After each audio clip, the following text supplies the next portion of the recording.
Super Bowl 59 is in the books, which means we are full-fledged, all 32 teams now officially into draft season. So today we are breaking down our top 10 running backs in the 2025 NFL draft. Me and Danny have our Dynasty Rookie Draft Guide version 1.0 coming out about 10 days from now. We're going to go through kind of brief overview of all these players, strengths, weaknesses, pros, cons, ideal fits, landing spots we want to see. All that stuff will be covered in today's video. On Wednesday, I'm going to break down kind of FSE prospect model stuff to give you guys some idea of how good these profiles are on paper. A lot of what we're going to talk about today is more what we noticed on film, but I think it's good to kind of get both perspectives here from both of us who have, differing opinions on the film that we watched, because sometimes we watch different games on these players.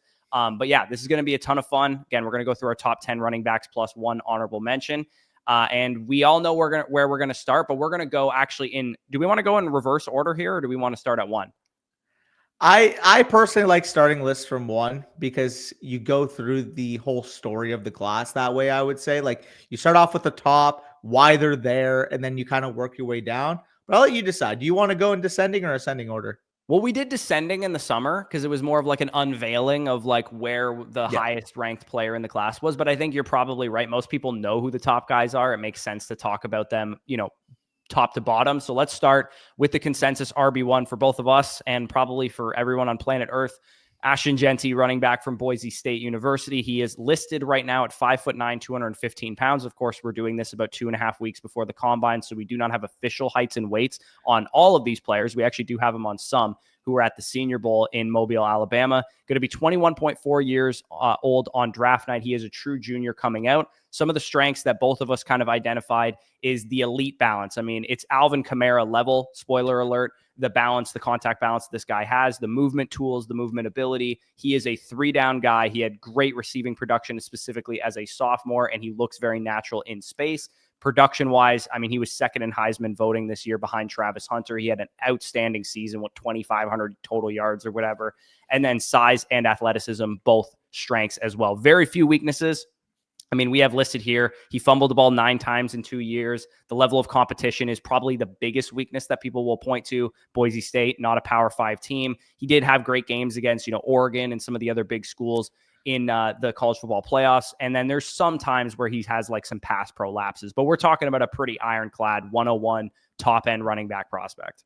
Yeah, and if you are out there and somebody in your league or somebody that is like, well, I can't take Ashton Jeanty because he's a small school running back that in his final game only averaged 3.5 yards per carry against Penn State, your rebuttal to them is, well, did you watch the game? Did you not see the fact that he broke, 16 tackles in that game? Like, it was absurd that people left that Penn State game taking away like, oh, maybe the stage was too bad for Ashton Jeanty without contextualizing the fact that Boise State's offensive line just had no answer for Penn State's front. Yeah, and it's natural that like a way better school with a guy who might go first overall in the NFL draft with Abdul Carter is going to give a running back fits. I mean, we say it all the time. Running backs don't matter. Running backs are always, sometimes a product of their offensive line and the scheme that they're running behind. The bottom line is, if this dude was running at a big school behind an elite offensive line like Ohio State or somebody like that, he would have had he would Alabama have dominated at the college football landscape, just as he did anytime he touched. He carried Boise State to the college football playoffs. Yeah, no, there's not much negative that I have to say on Ashton Jeanty. He's a freak of nature. You threw out the Alvin Kamara. And I think that's the funniest part, because obviously people know exactly what he was as a rusher this year. I mean, when you look at 29 rushing touchdowns, you look at 2,600 yards as a rusher this year. People might say, well, what about the receiving game? He only had 23 catches, 138 yards. When you compile that with the fact that the year prior, he had 43 catches for 569 yards and 5 receiving touchdowns and graded over 90 as a PFF receiving grade, the guy's a do-it-all back. Yeah, there's 4 running backs, and I'll talk about this more in the prospect model video. This is just a little teaser for what you'll see on Wednesday and what you can find in the prospect model over on Flock Fantasy, which is linked down below in the pinned comment. 4 running backs who have been drafted inside the top 3 rounds who finished with a 90-plus PFF rushing grade and a 90-plus PFF receiving grade in their best seasons. Jahmyr Gibbs, Christian McCaffrey, Travis Etienne, and now Ashton Jeanty. And by the way, 90 plus was the threshold. He had a 94.6 grade as a rusher last year and a 96.6 rushing grade as a rusher this year. And as a freshman, had a 90.6 rushing grade. So this dude literally basically dominated this like stat that I'm talking about. You talk about anybody who did it twice or had that high of a grade, he's in company by himself. Like not even Christian McCaffrey did that. 96.6 was the highest ever recorded by PFF, or was Bijan? It was, yeah. Beat out Bijan Robinson and Blake Corum's 96.2, I believe it was in 2022. Yeah, which, I mean, when you're getting a guy that can literally be a 96.6 rusher and also be over a 90 PFF receiving grade, special, but we don't really have to commit you guys more. If you guys have the rookie 101, he's going to be selection there. If you are taking up startups this summer, he's going to be a guy well worth a top 15 to 18 overall selection in your super flex draft. So not much else we have to say. He's a freak of nature. He's a generational running back for both of us. He's one of the best we'll ever see at the position. Yep, and he is currently being mocked right now. NFL Mock Database has him as the 9th overall on average, and the most common projection you're going to see is to Danny's Dallas Cowboys at number 12, but you also sometimes see him to Chicago, sometimes to the Raiders. I even saw, for some reason, Lance Zierlein put him to the Jets at like 7. And you could see him maybe slide as far down as like the Denver Broncos, Los Angeles Chargers in the early 20s there. But most likely, he's probably going to be a top 15, top 20 NFL draft pick. I imagine if he was on the board 15, 16, 17 overall, there'd be teams probably trying to trade up for him at that point in time. So Jeanty's the 101. He's the RB1 in this class. Not a whole lot of shock there. We do have some disagreement on who RB2 in this class is, but by consensus, the answer is your RB2, my RB3, Omarion Hampton, running back of the University of North Carolina. Prototype size, you got a 6 foot, 220 pound back, going to be 22.1 years old on draft night. Some of the strengths we have listed here: size, power, athleticism. He's going to run fast. He's sure-handed in the passing game. Had a lot of receiving production this year. Tackle breaker as well. Very good production profile. I think one of the best parts of his production profile to me was we all would have forgiven him if he had a down season this year without Drake May. Drake May goes to the NFL. North Carolina has to, adjust. They lost their best quarterback. They're basically the engine of their offense. And Hampton's production didn't really fall off at all. He had basically the same exact season as a junior as he had as a sophomore, which is very encouraging, knowing he didn't have a top 3 pick at quarterback. Some of the weaknesses that more so that I noticed, because obviously I'm the one a little bit lower on him, is tempoing runs. I thought was a bit of an issue for him because he's very fast. He's very athletic. So he doesn't always kind of, throttle down and throttle up when he needs to. It's kind of, one speed, one track mind kind of runner at times, which can play in the NFL. You get a good offensive line, outside zones, rushing scheme. You're going to be able to just be fine at that point. The movement repertoire in space, as far as like juke moves and spin moves and, putting people in a phone booth and kind of making them miss. I don't think he's laterally as advanced as some of the other running backs in this class, but he also is big, right? He'd rather go through you than go around you anyways, and kind of some foot quickness. I'd be curious to know if he does the agility drills at the combine, kind of what percentile are we looking at lateral agility wise? Yeah, and I think a little bit of the difference for us, again, our grades are not far apart. I have an 87.5, you have an 85.5 as the RB3 and RB2 respectively for both of us. The thing with Omarion, that the reason why I did have a little bit higher of a grade and the instincts, vision, patience portion, which again, you guys are going to be seeing in the draft guide. We're not going to try to plug too much of it, but we do have each and every one of their traits actually graded on a scale. So you guys will be able to see that. The reason why I was a little bit higher in that regard is that I did think he was a very decisive runner, and he did make correct decisions behind the line. As a gap scheme runner, being able to put that foot in the ground, being able to get vertical, I thought he was very decisive. And rarely did I see him make a mistake in terms of, maybe if he waited a little bit longer, that would have opened up and he missed that opportunity. I felt for the most part, he was hitting the right gap, and his timing of his runs was on par with some of the bigger running backs that we've seen really strive at the NFL level. So for me with Omarion Hampton, again, I do agree in a sense that maybe if it's a zone scheme type of team, probably won't be the best fit for him. But I do think 220 pounds, the way he moves in the open field, the burst that he has, the guy that he reminded me of, so I ended up with Jonathan Taylor for him because I do think the athleticism is on par. Maybe not as a pure 4.39 runner, but a guy that can run in that 4.42 to 4.46 area, a guy that's going to be very powerful, a guy that can break off 20-yard plus chunk plays at the next level. I do think, though, if he keeps refining his game from a cerebral perspective, I did see some upside where if he does correct that part of his game, we could be looking at a Nick Chubb caliber player. Yeah, and like I said, I dinged him grades-wise a little bit more in the elusiveness category than you did. 19.4% missed tackles force rate was the 5th lowest mark in this class. Again, sometimes it's just not your game, right? You rather run by people or run through people, which is kind of what Hampton does well. It's just the best running backs. You look at last night's game with Saquon Barkley. Obviously didn't have a great game, but just generally what the type of player he is. He can go around you. He can jump backwards over you. He can go through you. He can run by you. He can do literally everything. Whatever the situation dictates, he can make that quick decision to go around somebody or to go through somebody or to run by somebody. And I think Hampton has more like 2 out of the 3 tools in spades, where the elusiveness could use some footwork development at the next level. Yeah, I do agree. I mean, when you see a guy like Saquon Barkley that has all 3, and obviously Omarion doesn't quite have that, but my counter to that would be, how many running backs in the NFL currently actually do have all 3? My counter to your counter would be that I think there's one more guy in this class that could potentially have all 3, depending on how fast he runs. I'm not there with that guy, but with Omarion Hampton specifically, I think we could see that at the next level. Again, obviously it is a projection just like your guys is, but at the same time, with how he does move, I do think there's more meat left on the bone for developing that array of ball carrier moves in the open field. Yeah, and then we kind of just teased it with Hampton. You mentioned your comp was Jonathan Taylor. My comp is actually Matt Forte, which I thought was an interesting one because of the body type and the receiving ability. I actually think one of his best traits is his ability to catch the ball. Agreed.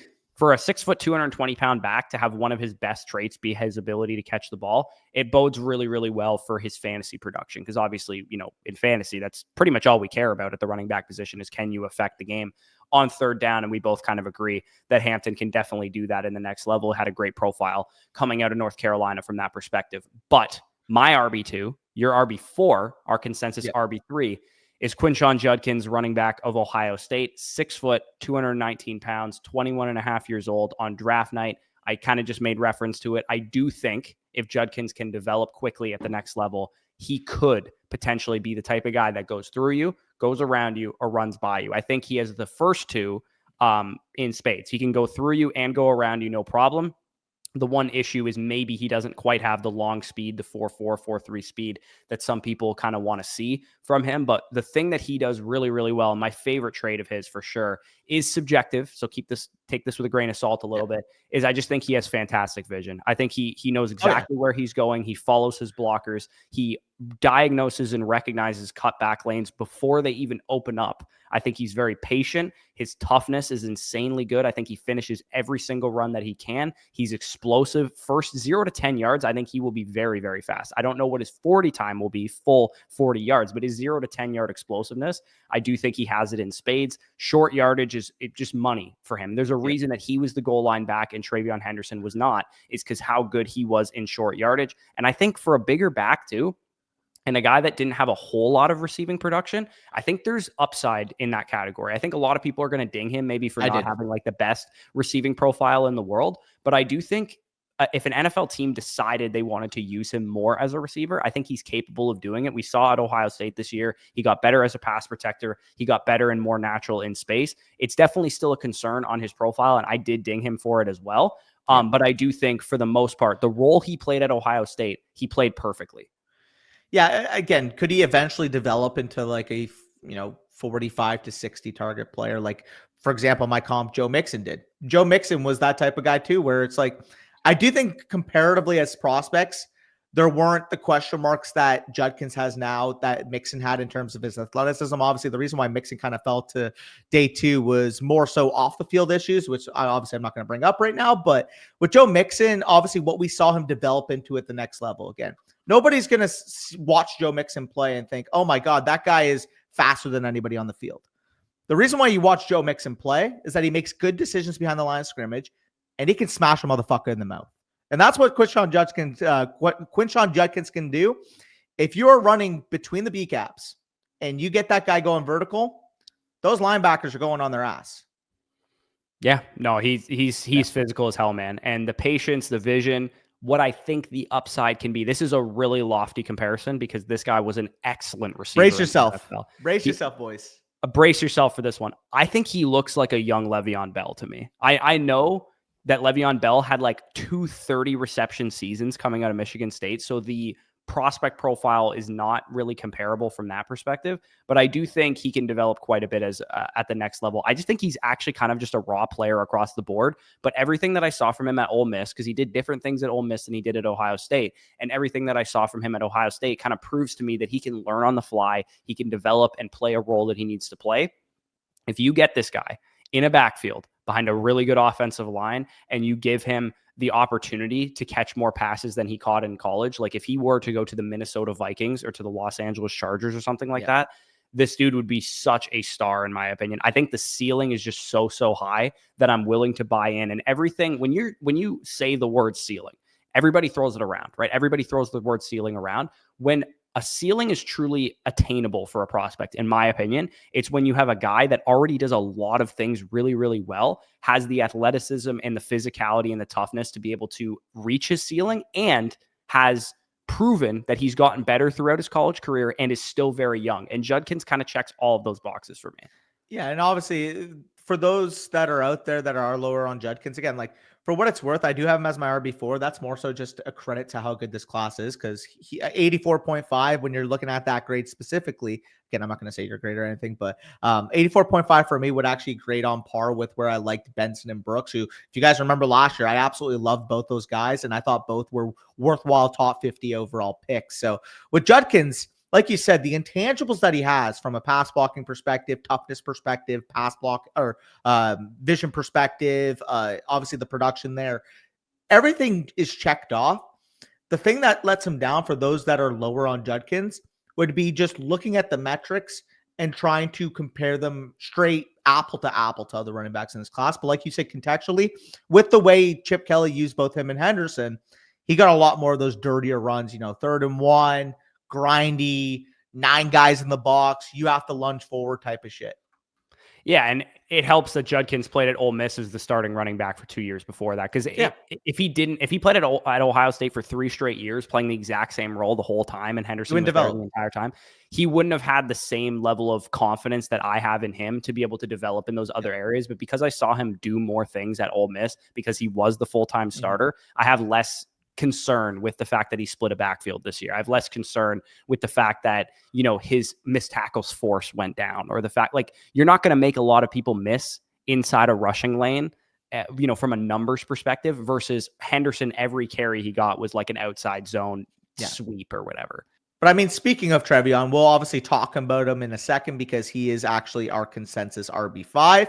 But right before him at number 4, my number 3, your number 4, we have Kaleb Johnson of the Iowa Hawkeyes. And the thing with Kaleb Johnson is I didn't expect him to be as refined as he was as a first-year starter. And that's kind of where I lend myself to him, because when you look at Kaleb Johnson as a straight athlete, you're going to watch him and think, oh my God, this guy's got the best burst that I've ever seen. This guy's got the best second gear that I've ever seen. That is not your thoughts when you watch Kaleb Johnson. Your thoughts when you watch Kaleb Johnson are, oh my God, this is one of the smarter running backs that I have seen play the position. And the fact that he's only a first-year starter makes me extremely excited for his future aspects, because I think out of all running backs outside of Ashton Jeanty in this class, in my opinion, Kaleb Johnson has the next highest floor after him. Yeah, the floor is really high. The vision, the instincts, the contact balance, the production that we saw from him this year. Physicality. He scores 21 touchdowns. Like, that doesn't happen by a fluke. We, of course, what are the best ways to get fantasy points? Score touchdowns, catch the football. He also added 22 receptions this year. Again, not insane receiving production, but definitely showed that he's capable in that area. The toughness is great. I mean, he's 6 foot, 225. He's got the size to be a workhorse back. Only 21.7 years old on draft night. The weaknesses that I saw for him, and you mentioned RB4 for him. He's actually my RB5. I have Henderson one spot ahead of him. Correction. Is the fact that he does not have elite speed. He's probably going to run in the mid 4.5s, and I would say that's probably even a decent time for him too. Like 4.56 is where I had him. Yeah, and then I do think he's going to be probably in the NFL subbed off the field on 3rd down. He can catch the ball. He's not a terrible pass protector. He had some lapses in that area, but the way that the NFL works, if you're not a lockdown 3-down stud, you have the speed, you have the pass blocking, you have the receiving ability. Most NFL coaches will use a 3rd down scat back with you in tandem with your role. And that's what I see Kaleb Johnson doing. There's a lot of great landing spots where, he could be paired with a Ty Chandler or something in Minnesota and be a really good option as their early down back. But there's also a lot of landing spots where maybe that's not as ideal. I'll tell you right now, I think out of all the running backs that make sense as a second round pick for Dallas, just from a fit perspective, I think Kaleb Johnson might actually be the best fit. The reason being, we obviously see Clayton Adams coming over, the former offensive line coach at Arizona, comes over to be the offensive coordinator for the Dallas Cowboys. We do also hear recent reports that they hired Connor Riley from Kansas State, their former offensive coordinator, to be their new offensive line coach. So we've really seen under this new Brian Schottenheimer staff that they want to revamp their run game. And what did we see from Clayton Adams in Arizona? He revitalized the career of James Conner. James Conner, stylistically very similar, in my opinion, to a guy like Kaleb Johnson. So if Clayton Adams said at 44th overall, that guy's going to be my starting running back because I know exactly what I want to do with him, I think that would be a match made in heaven. You got Connor, I got Montgomery. Two guys that are just underratedly good runners and don't have speed. Also, neither of them ran, fast. I think they both ran in the 4.6s. I think Kaleb might have a little bit more juice than those guys, but not by a whole lot. And also, for what it's worth, a guy coming from Kansas State coming in and a third down back maybe needs to, spell Kaleb Johnson. Maybe we see Deuce Vaughn actually do something at some point. But yeah, Kaleb Johnson, rock solid day 2 running back. That's just the best way I can describe it. I would be shocked if he busted in the NFL. I just think he's a tried and true good option. We'll get into Henderson in a second. The reason I prefer Henderson is because I think Henderson has a higher ceiling, especially the way we play fantasy is PPR scoring. Yeah, no, I do think it's subjective because obviously, for example, from a dynasty lens, you're looking at Kaleb Johnson, full PPR setting, maybe a big play bonuses, maybe you're in a best ball lineup, maybe you want, or you're in a best ball league, maybe you want a guy like Henderson given the overall ceiling outcome weeks. But I also think in like a half PPR underdog fantasy setup, a guy like Kaleb Johnson, because of the touchdown equity he's going to have at the next level, like he will have a role for any team he's drafted inside the 5, inside the 10. In fact, that's one of the strongest abilities for why that team would be interested in drafting him anyway. So I do think regardless, even if he starts out as a 2-down back, maybe a 60 to 65% workload type of guy, he's going to get consequential touches on 3rd down and 1, 3rd down and 2. He's going to get consequential touches inside the 5 as well. So, I would be shocked, honestly, if he didn't threaten 8+ rushing touchdowns as a rookie. Oh, absolutely. I mean, he had 21 his final year at Iowa. So moving into TreVeyon Henderson, who is basically the last guy of this tier. And once we're done talking about Henderson, we'll quickly brief over like kind of where we would rank these guys in terms of overall rookie drafts right now. TreVeyon Henderson, 5'10", 208 pounds, 22 and a half years old on draft night, Ohio State running back, obviously worked in tandem with Quinshon Judkins. He's explosive as hell, man. He's going to run fast. He's probably going to break the 4.3s. Yep. I would imagine at the combine. He's a big play seeker. He's an elite receiver. He's probably the best receiving back in this entire class, at least as it relates to like what his role will be in the NFL. Best pass blocker, arguably too. Yeah, he's an excellent pass protector. He can do everything on 3rd down. His instincts and his vision are very clearly see big play, get big play. I'm decisive. I'm going to run by you. I'm going to run through an open hole, and I'm going to bust it up the middle. However, I don't think he can tempo his runs either. I don't think he knows really how to run nuanced-wise inside the tackles, which is why Judkins was brought in and why Judkins got those dirty carries. So I'm glad you mentioned that because when I first watched TreVeyon, I'm like, oh my God, like I actually want to raise this guy. Like, is he in contention for RB3? Is he like RB4? Like what ended up happening for me, full transparency, is that my RB3 to RB5 was separated by literally less than 2 points. So you're going to a scenario with Henderson, with Judkins, and with Kaleb Johnson, where I do think NFL fit and where they end up will end up affecting where I have these guys post-draft because I do think they're that comparable in terms of where they ranked in my prospect grades. But with Henderson, like you said, TreVeyon Henderson is a guy where if you only watch his highlight tape, you would think, oh my God, this guy's in contention with Ashton Jeanty for the number 1 running back in this class. Because the way you look at his spatial awareness, his instincts, his creativity in open space, he is a big play home run seeker. Like you'll point out in a second, though, that down-to-down consistency between the tackles, especially in big games, for example, I saw in the last couple of years against Michigan, wasn't exactly there. Yeah, and it's weird because you almost have to grade his elusiveness and his contact balance on 2 different planes. Because if you throw him a 2-yard swing pass and you need him to make somebody miss, he's going to do it. No problem. Yeah. You need him to break a tackle on a 2-yard swing pass. He's going to do it. No problem. But you send him up the gut on a halfback dive and you want him to break a tackle, it's probably a different story. I think functional strength wise, he doesn't have the build and he's listed 5'10", 208. We don't know for sure if that's what he's going to come in. He might come in at 200 pounds or something like that. Regardless, I feel good about his role. That's the thing that I come back to with Henderson. When I want to bury him because he doesn't do everything a lead back should do, and I say, oh, this guy's just going to be a committee back, in the right landing spot, like, for example, if the Chicago Bears decided to draft him and Ben Johnson was using him, or if the Denver Broncos decided to draft him and Sean Payton was using him, he could be a star, man. They could use him, throw him the ball 95, 100 times a season, only give him maximum 200 carries or whatever. Use this guy, put him on the Jahmyr Gibbs plan, put him on the Alvin Kamara early in his career plan. And this is how you need to use him. An NFL coach's dream is to have a Kaleb Johnson paired with a TreVeyon Henderson. They couldn't be completely different backs. Yeah, and I think Denver is his absolute ideal fit because they have Audric Estime, who doesn't have juice, who can run well in between the tackles, and he's still very young. And if he develops, I think those two could be a really good tandem for the future for the Denver Broncos. Henderson's going to be your lead back, quote unquote, in terms of snaps because he's better than Estime, but Estime can do the dirty stuff. Yeah, for sure. I mean, Henderson, realistically, all top 5 of these running backs, at some point in their career, the expectation is they end up being top 15, top 12 overall dynasty running backs. Yeah, no, and I think very early on, especially if we get good landing spots from these guys and they all go, I expect all 5 of these guys to be drafted before the end of the top 75, like mid-round 3. I think they should all be off the board. Right now, where I have these guys ranked, Ashton Jeanty is my 101. Quinshon Judkins, who was my RB2, is my 104 behind my top 2 receivers.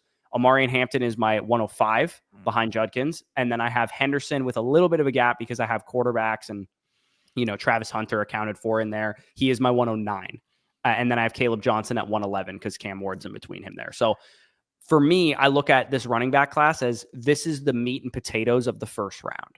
The 2 to 5 range, somewhere between 104 to 111 probably is all 4 of these guys are coming off the board. And then Genty's the 101. Yeah, I haven't quite actualized my overall rankings in my Superflex yet, but if I were to judge, I mean, all 5 of these guys, like you said, are going to be in that contention to go in the first round of your rookie drafts. And like we mentioned, Jeanty obviously being the 101, a couple of those guys working into that mid-first. We'll really see how the market kind of looks at these guys after the NFL draft, but as of right now, they are the blue chippers of this class.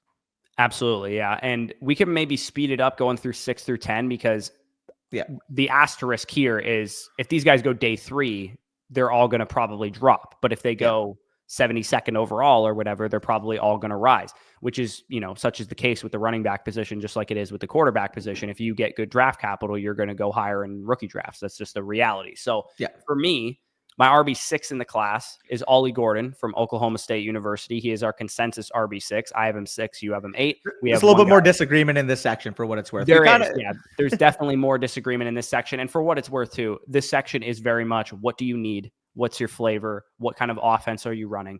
Ollie Gordon is listed at 6'1", 233 pounds. He officially weighed in at the Senior Bowl. So he has the size to be a lead back in the NFL. 21.3 years old, very young still, a little bit immature based on the DUI that he got and maybe some of the minor knucklehead concerns that have piqued my radar here. But receiving ability off the charts. Excellent production in 2023 across the board and even good receiving production this year. He was the Doak Walker Award winner as a 19-year-old true sophomore at Oklahoma State. Best running back in the country, led college football in rushing. Size, physicality, very, very much there in my opinion. I watched him last year and he actually was my RB2 entering the college football season, only behind Jeanty. Pass protection, I thought he was pretty solid in as well. The tempo, the vision, also pretty solid. A lot of people at the Senior Bowl did rave about his ability to affect the game on third down, whether it was as a receiver or a pass protector. The big weaknesses and the reason I've seen people bury Gordon in their rankings is he had a really down season this year. He didn't look as fast. He didn't look as explosive. He looked like he was playing through injury. He looked clunky. The short area foot quickness wasn't the same. His ability to make people miss. The long speed is somewhat of a question from both his 2023 to his 2024 tape, but definitely in 2024, he looked slower, visually. And then I think he is more of a gap scheme fit as well, because he is kind of like a big Henderson, where he's like more of a big play seeker and more of like a see hole, go through hole, be decisive, more so than, the way that Kaleb Johnson or Judkins or some of these guys run the ball, where they could fit any scheme because they're patient runners. They have great vision. I think Gordon is much more of a scheme specific guy. I think he needs a really good offensive line in the NFL to work. Yeah, and we'll talk about his best team fit, because I think one really sticks out from the rest. We'll talk about in a second, but it'll be kind of spoiled once we actually give our comp for where Ollie Gordon reminded us. And I understand people might be lower on Ollie because they'll look at the metrics this year, the efficiency dropped off, the overall production, like you said, dropped off. But then you'll have games where for example, against Arkansas, that double overtime win that they had, you'll be watching that game and thinking, well, when you diagnose in each and every one of his runs, what decision did he actually have at his fault? Because I was watching those runs, because you look at the box score and you think, okay, 2.9 yards per carry, 49 rushing yards and 17 carries. You look at that and think, oh, he played awful. When you watch that game, there was legitimately nowhere else he could go. I don't know how else to describe it. Yeah, sure. You can point to the flaw that, okay, some running backs, if it's congested, they have the special movement ability to be able to overcome it. And Ollie Gordon isn't quite that.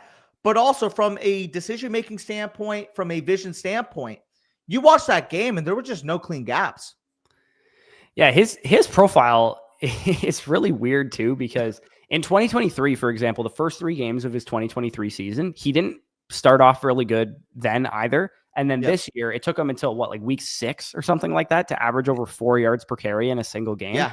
And then in week 8 against BYU, he suffers a lower body injury, and I think it affected him for the rest of the year. But he started to have some better games towards the end of the season. I mean, he went 16 for 107 and 2 against BYU, against Baylor, 18 for 73 and 2 touchdowns there. Against TCU, 121 and a touch, 156 and 3 touches against Texas Tech. And then I believe he may have even been limited against Colorado in week 14. He only had 4 carries or something like that. So he just had this up and down season. And for me, when prospects have profiles like this, you have to really dig into all of the tape, get it from different areas of their profile, take a couple games from their sophomore season, a couple games from early in their junior season, a couple games from late in their junior season, and just try and figure out what happened and who this player actually is. Because sometimes, through no fault of their own, scouts will watch the first 4 games of his junior year and be like, this guy sucks. He's not a good prospect. It's you have to take games from all over the place. And for me, Ollie Gordon, we both have the same comparison here, is honestly a faster version of Najee Harris. That's the prospect that I saw when I watched him. And he's a Pittsburgh Steeler if I've ever seen a Pittsburgh Steeler. Yeah, and reportedly the Steelers have been, interested in him, and I do think a gap scheme running attack like Pittsburgh, like the Commanders, I think would be an interesting landing spot for him too. I think he would struggle in, a Houston Texans rushing scheme or, some rushing scheme like that, because I think it would involve a lot more thinking than I think he wants to do as a runner. Yeah. I think the Chargers would also be an interesting landing spot for him too, because Jim Harbaugh just kind of you have a great offensive line there too. So it would make a lot of sense schematically for him to go to a team that has a good line that can just blow open holes for him. Yeah, and I mean, specifically the reason why I love the Steelers comp for him, the Steelers fit for him as well, is obviously we saw their offensive line take a step up this year. And what we do know is that you also have another space back, another creating back like Jaylen Warren to really take off the early season woes that maybe Ollie Gordon has adjusting to the NFL speed. Because I think that's the one thing that people might have is he projects long-term as a starting, 200 carry per year type of NFL runner, but maybe he might take a little bit to get adapted to NFL speed. Like, for example, you talked about Le'Veon Bell earlier with Quinshon Judkins. Le'Veon Bell in his rookie season was 3.4 yards per carry. Didn't Bell's really not a bad comp for Gordon either, to be honest. I don't think that's a bad comp either, yeah. Yeah, no, there's a lot to be said for Gordon's profile, because you can slice it you can make the argument that he's so underrated, and you can make the argument that he's the most overrated prospect in this class pretty easily. Sure. I have him ranked right now at 204, and I think that's a good way to kind of account for the fact that, maybe you don't want to spend a first-round rookie pick on this guy. You might want to get him in the early second round and hope he can recapture his 2023 form, because I do think it's there still. I saw it in glimpses, specifically in the game against BYU that I watched. I was like, that's Ollie Gordon. That's the Gordon that I saw in 2023. Yeah, no, the BYU game, I mean, we're looking at what, 16, 107, 2 touchdowns, 3 catches, 20 yards, receiving touchdown. Yeah, he was absolutely all over there. And I mean, just watching that game alone, you're looking at the competition on the road, 13th overall ranked BYU, only losing that game by 3 points in what was a really down year for Oklahoma State. Definitely saw what we saw from Ollie Gordon in 2023, where Oklahoma State looked like one of the better teams in the country. And obviously, Ollie Gordon was, I mean, he led all FBS in rushing that year, no? He did. Yeah, he won the Doak Walker, and his offensive line also was a lot better in 2023 than it was in 2024. Yeah, I mean, I mentioned in the Arkansas game, but dude, I think it was their right guard. Dude, he could not, for the life of him, work up to the second level. Every fucking run between the tackles for Ollie Gordon was a linebacker 1 yard within the line of scrimmage geared on him. Yeah, it was like watching Jeanty against Penn State every. It was game. bad. Yeah, with Gordon. Again, Gordon was my RB2 heading into the draft season this year, into the 2024 year. If he had a great season this year, or if he had, when he got hurt, one of the reporters actually asked him, "Would you opt out?" And he's like, "I'm not quitting on my team," and stuff like that, which is, a green flag of his like personality and whatnot. I think had he would have been better off not playing at all this year, as opposed to, like, if he had just sat out or something, he probably would have gone higher in the draft. Hopefully he tests well, because if he tests well, I think he still could go in the second or the third round. For sure. But I mean, enough with Ollie Gordon. Obviously, we both like him. He's your 6. He's my 8. I mean, I have him more so as a top 75 guy, because I do think there's a little bit more risk baked in. You have him more so as a top 50 valid player. But that's if he tests well. If he doesn't test well, I'll probably move him down to a top 75 grade. Yeah, which makes sense. But we can move on to both of our RB7s, and a guy that I think we both will admit maybe doesn't have the highest ceiling in this class. But if you tell me Cam Skattebo didn't end up being a solid NFL player, I'd be completely shocked, because you look at the metrics, you look at the all-around nature of his game, you look at the just dog factor he brings to the position as well. That's another thing, dude. The guy's touching the ball 35 times a game, and he's gas, and he's puking on the sideline. And then the next drive, he's out there punching a motherfucker in the mouth. Yeah, no, he's a fun player, man. Cam Skattebo, 5'10", 215. He's listed 220 in some places. We'll see what he actually comes in at. He is 23.3 years old, but he had a cool kind of like ascension as a prospect. Oh, yeah. He Sacramento his first 2 years. And also, by the way, I mentioned this for Jeanty as well. He had 3 seasons of over a 90 PFF rushing grade. So only Jeanty in this class had that. He was very consistently good for his whole college career. He just played in a small school environment the first 2 years of it. Contact balance is there. I mean, he plays hard. He runs hard. His footwork is very, very good as well for a bigger back. Toughness is there. He's a jack of all trades, like we have listed here. He is kind of a master of none to some degree, although I will argue the one trait that he could really become a lethal weapon in is in the passing game, because he had a very, very good profile as a pass catcher. He had 44 catches for 543 this year as a receiver, and 1.92 yards per out run. 1.92 yards per out run is better than some of the decent receiver prospects in this class. Like, he was very, very efficient as a receiver. He's probably not going to run very fast. I think as a receiving back prospect, he could probably be better in pass protection as well.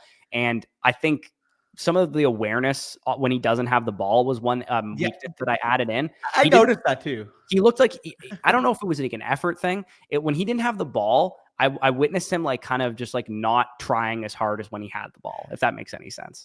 Yeah, like what I wrote down here too is the way I kind of view him is my comp ended up being Blake Corum, but like he's kind of on that Blake Corum scale for me now. But if he were to work out, it's kind of similar to how Kareem Hunt was really working this year, how he was a fantasy football RB2. He's got that compact build. You know, he's going to have touchdown equity. He's got a role in the receiving game. Now, obviously, it's lofty to say, can he be what Kareem Hunt was when Kareem Hunt was in his heyday? I don't necessarily think that. But we've seen even Kareem Hunt when he's been 80, 90% of himself at Cleveland, obviously this year in KC. That'll play in fantasy football. And even though he's probably going to run a mid 4.6 when we're talking about Cam Skattebo, we've seen that not matter when you're as refined of a running back all around like he is. Dude, it's really hard for me to get over what his prospect model stuff says. Like, the prospect model says that he is not only underrated, but he might be the second best running back in this class, according to the metrics and according to, the fact that he got better every single year. Yep. Like, him and Hampton are neck and neck in the prospect model. And the comps that you see for Skattebo are lofty.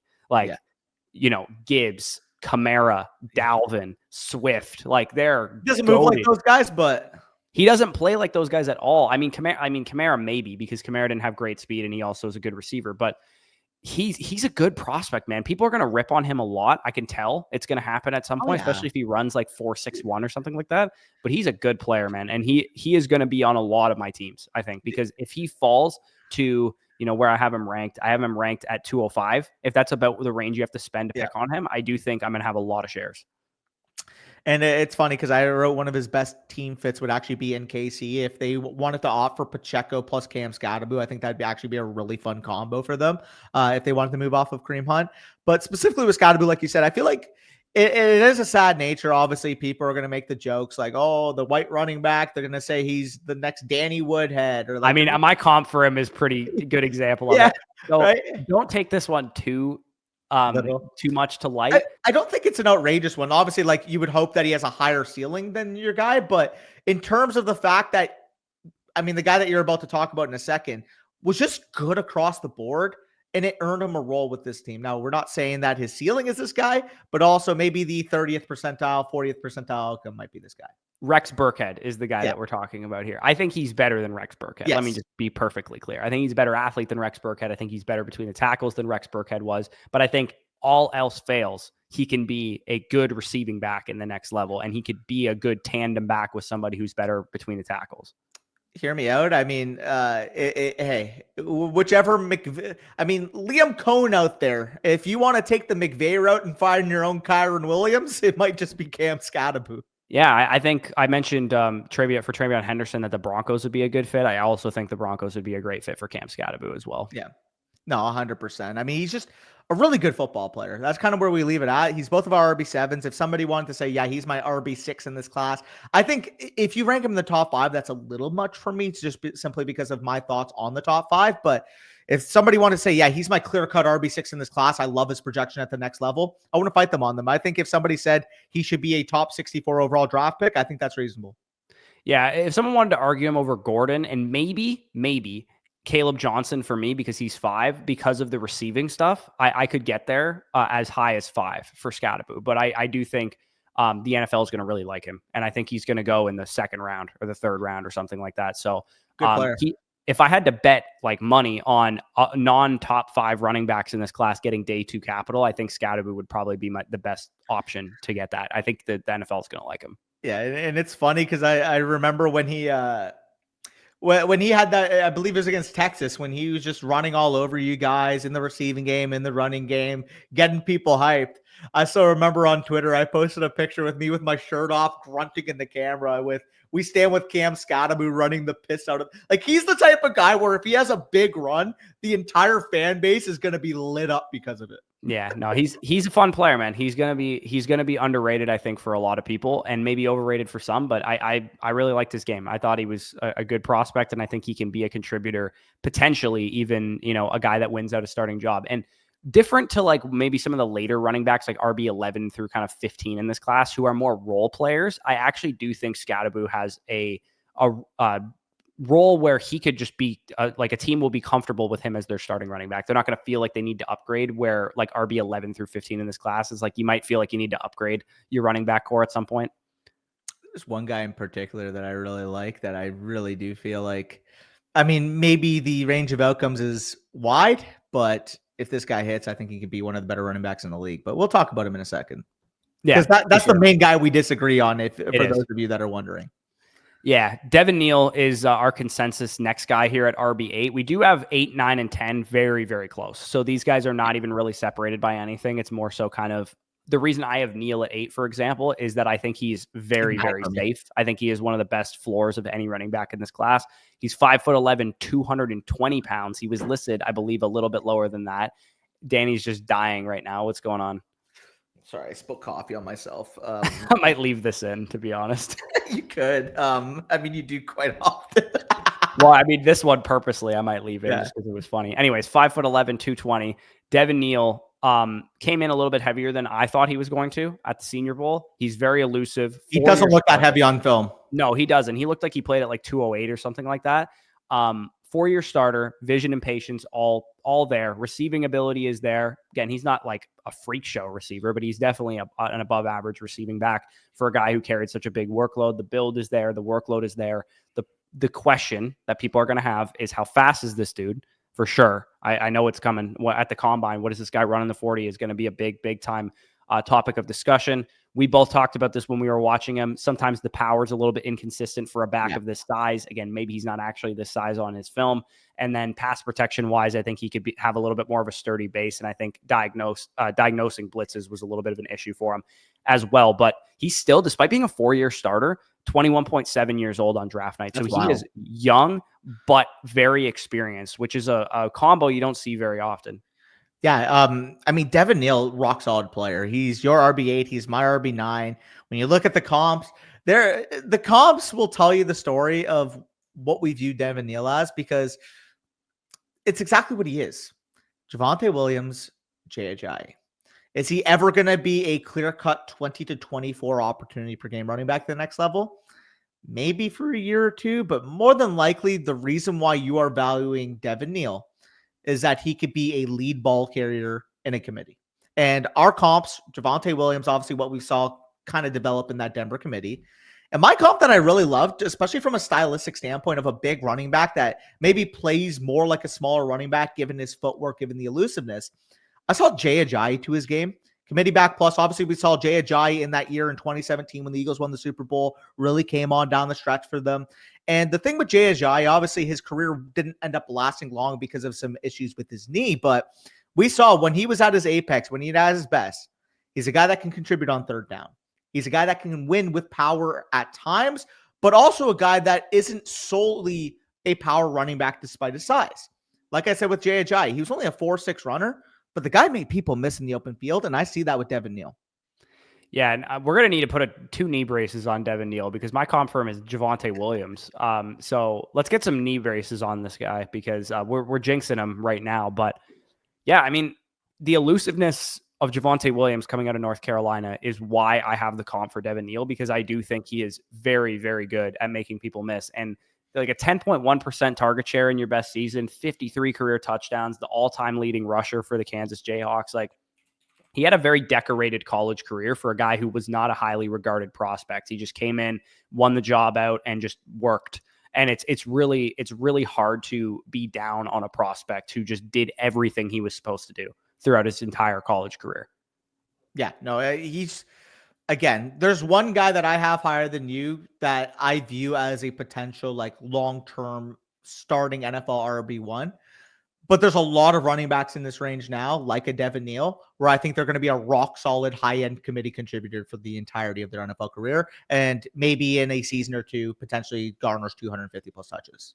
Yeah, I think so. It's easy to look at Devin Neal and be like, he doesn't have any elite traits. A team would want to replace him after having him as their starter. You know, we've seen like Tyler Algier or James Robinson, guys like that be like starters for short periods of time, and then the NFL team eventually decided to replace them. I don't think. I think Neal's best trait is the fact that he's good at everything, and you don't need to replace him for that reason. It's not a jack of all trades, master of none. It's just a jack of all trades. And I think he can, if he can run like 4.52 or something like that, he would be in a really good position to be on a lot of my teams, because I view him as a guy that people are going to overthink a little bit, think he's not a super high ceiling guy. I have him as my 206 in the class right now, especially when you get into that like second tier of receivers where it's like kind of falls off after those first 5 guys. You get good draft capital and a landing spot for Devin Neal. I would take him over all of those receivers for sure. Yeah, I mean, this is the year of the running back for a reason. We're going to be talking about even the honorable mention on this list. All these guys would legitimately be clear-cut top 5 to 6 running backs last year. Yeah, I mean, Devin Neal would have been my RB3 in last year's class based on his grade right now. So yeah, I feel really good about him. My RB3 in last year's class played for the University of Tennessee. That was Jalen Wright. The guy that we're going to talk about now was his replacement this year in Dylan Sampson. The widest of any gap that we have in terms of the grade that we have on the player. But the grade itself is literally fucking nails. The grade itself is 2 points apart, but he is my RB 11. I just have higher grades in general across the board on this tier of running backs than you do. And he is your RB6. Dylan Sampson, 5'11", 201 pounds, so a little bit undersized. He is the youngest back in this class at just 20 and a half years old. On draft night, the exciting things, and I know you're going to talk about this, is decisive one-cut vision. He knows exactly where the hole is. He's going to hit it just like TreVeyon Henderson, except probably a little bit more advanced. Elite speed. He's going to run probably in the 4.2s, I would imagine. He's got legit burners. He was like a track athlete coming out of high school. Yeah. Space back, get him in space, throw him the football, get him use his agility, use his speed. And the age profile is very enticing given how young he is. The size concern is one thing that I'm a little bit worried about. However, I've been wrong on prospects who were undersized, like Devon Achane and like Bucky Irving and like Kyron Williams in years past. So I'm not going to let that totally deter me off this dude. The play strength was an issue, but it was for Achane as well.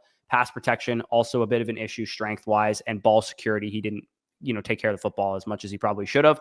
My comp for him is, you guessed it, Devon Achane light. That's exactly who he reminded me of. Yeah, Dylan Sampson is very enticing for me, and I don't disagree with you. Again, when you actually look at our grades, you'll realize that there's only 2 points of separation. So even though it says RB11 versus RB6, I feel like the general thoughts that we have on Sampson are pretty in accordance. Yeah. For me with Sampson, what caught me off guard, again, you see the 20.5 age, you see the first-year starter. I thought we would just get a raw 4.2, 4.3 speed burner that doesn't really know how to play running back. I thought his nuance was incredibly underrated for how young and how inexperienced he was. Because although, again, he wasn't the greatest at absorbing contact given the frame, I did think he had a little bit left to be desired personally. Even in space as an elusive back, I thought at times he wasn't winning with it as frequently as I would have wanted, hence why you kind of have a higher grade on him on that than I do. However, for me, the intangibles is where I actually disagreed with you. From an instinct standpoint, I thought he had natural running instincts. I saw a lot more patience as a runner than I anticipated, especially on stretch zone plays. We're looking at a guy that can tempo behind the line of scrimmage, knows that he's a 4.2, 4.3 runner, but also knows that, hey, just because I run 4.2, 4.3 doesn't mean I need to accelerate up to my top gear behind the line of scrimmage. I can wait a little bit, put my foot in the ground, get vertical, and obviously once you're vertical at 4.2 speed, you're gone by the races. So for me, when I looked at Dylan Sampson, he's not fully complete yet, but because of these tangible traits, because of what I saw from an intangible cerebral running perspective, I think that you have a starting running back here if you can develop him. And with Dylan Sampson, I think the best fit for me personally, Kyron Williams is probably going to be out of LA soon, but in year one, if you have Kyron Williams with Dylan Sampson playing that Bucky Irving role, again, we've already heard from Sean McVay saying, I love what Liam Cohen did, the diversity of the Tampa Bay Buccaneers running game this year. I need to find my own Bucky Irving to Kyron Williams. And I personally think Dylan Sampson will end up being Sean McVay's Bucky Irving. You can write it in stone right now.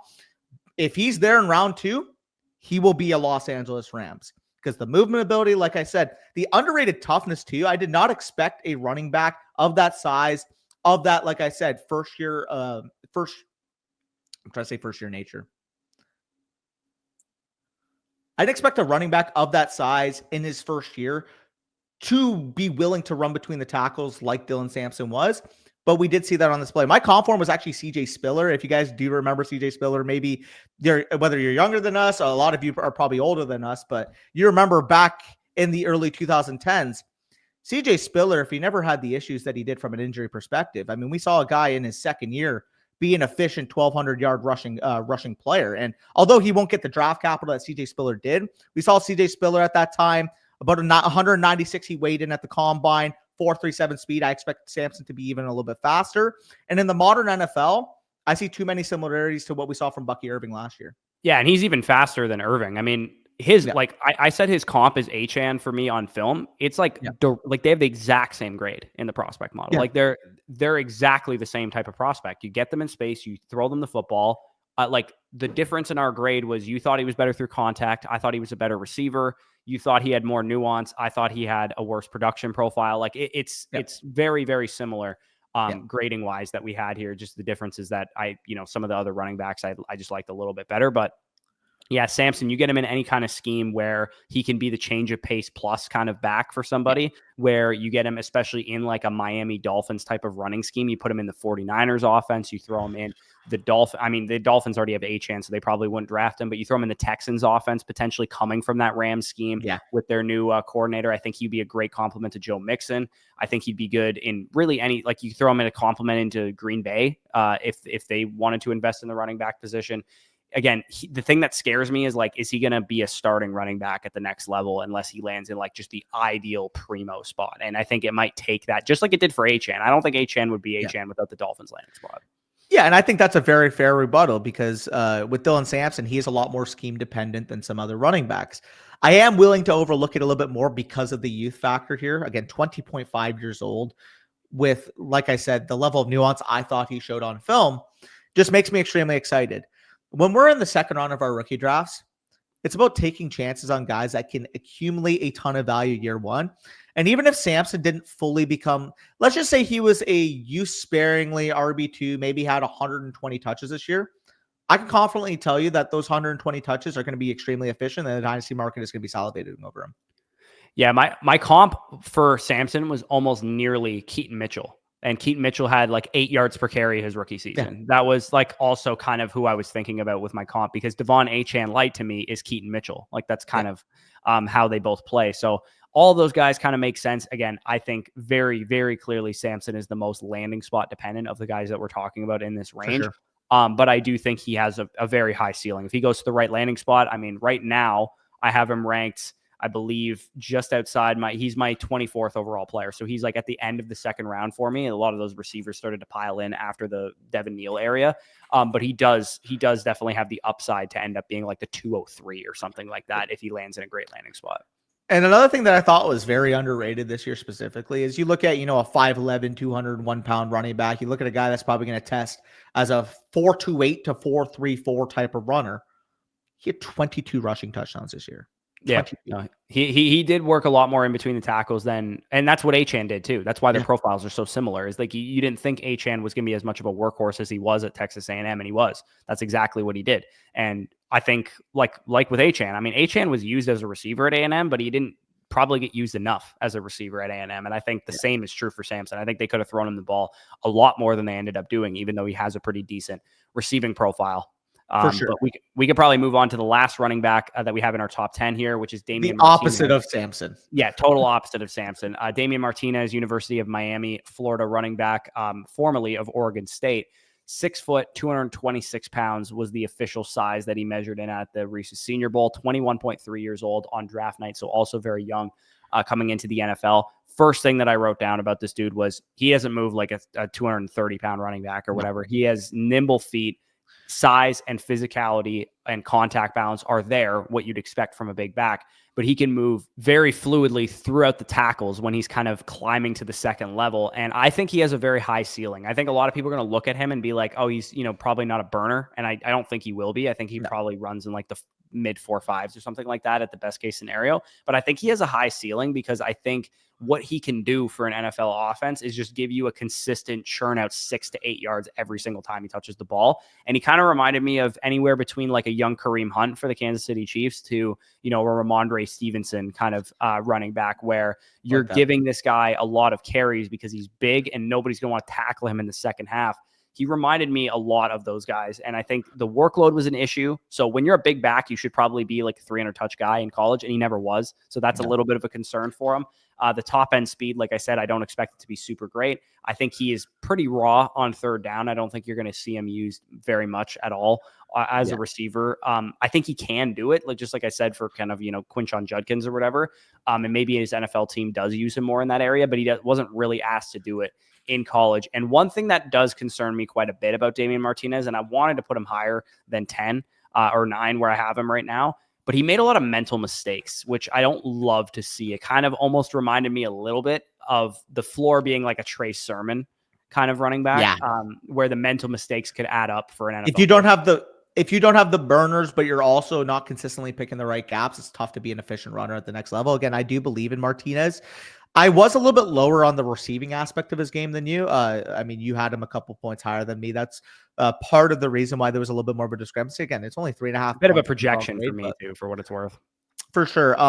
With Martinez, though, I mean, he granted, like when he has been tasked with being a receiver, he actually has been efficient. It's just a matter of fact, I don't necessarily think the utility is going to be there consistently at the next level. However, I do think he can be a committee RB1. I do think he could be an efficient between the tackles grinder.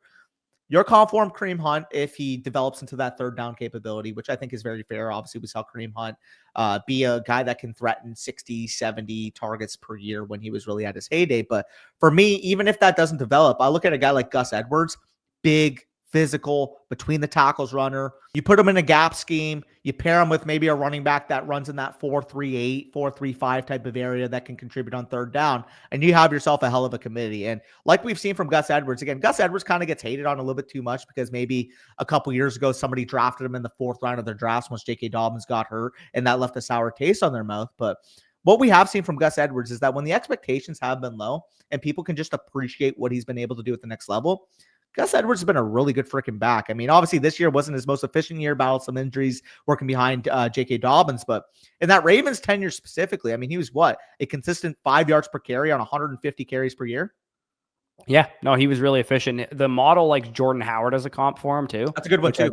Which I think is a good one because Jordan Howard very similarly in college was like a young breakout guy that, got drafted on day 3 and just ended up taking over a backfield from a team that wanted to run like a power running game. And I think that's what it would take for Damien Martinez. Like if the Patriots, for example, drafted him as like their Ramondre Stevenson replacement for 2025 and beyond, or 2026 and beyond, I do think that would make a lot of sense. You need a coach who wants to run a power run game. Like one team that really sticks out to me as a good fit too is what if Pete Carroll decides on early day 3 that he wants to use Damien Martinez like his Chris Carson or whatever. Like that would be exactly the type of landing spot Martinez could go to.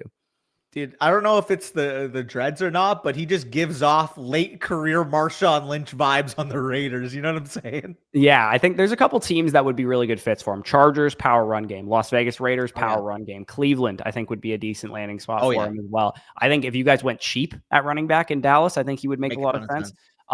I think let's save the better landing spots for the more explosive guys like Minnesota or whatever. Like let's put a Judkins or a Hampton or somebody there or Kaleb Johnson. But I do think he's an interesting prospect and definitely going to be somebody that probably in round 3, like I have him ranked at the end of round 2 from a talent standpoint right now, but probably come round 3 is when in rookie drafts, people are going to be deciding on Damien Martinez.